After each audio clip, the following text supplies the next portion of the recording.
Executive Director of the Caribbean Disaster Emergency Management Agency, Ronald Jackson, says the Caribbean is capable of erecting buildings which can withstand strong hurricanes. However, he said this is only possible if people observe certain guidelines and building codes.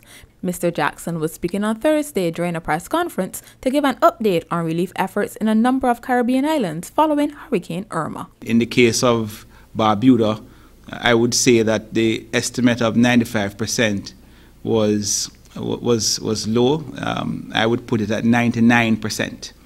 But even in the case of a 99% destruction in Barbados, rendering the island uninhabitable, there were bright spots. We saw 3 buildings in a cluster that were fully intact. The roof was on, the roof sheeting was on, the building itself was standing strong, and 1 church just off from those 3 buildings.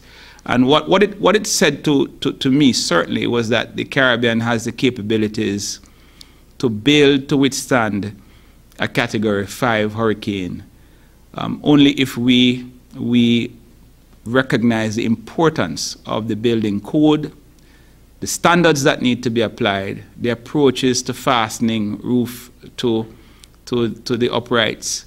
And if we can take a lesson from that and replicate that in the reconstruction efforts, then I think we will be truly resilient to future such events.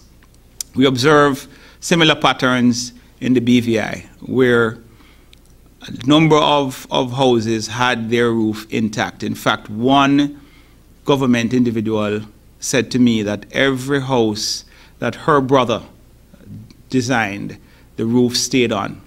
And in her case, her roof remained on, and she only lost her doors and windows due to the force of the wind because it was not shuttered.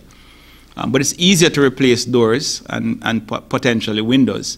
But she's able to shelter at home because the roof was in place. So I think the lessons are certainly there for the recovery and reconstruction period. And it's something that certainly CDEMA will be advocating, or continuous advocacy for the application of good building practices, the enforcement, legislation and enforcement of the building code and sound building practices, and looking also at the locational issues that are there.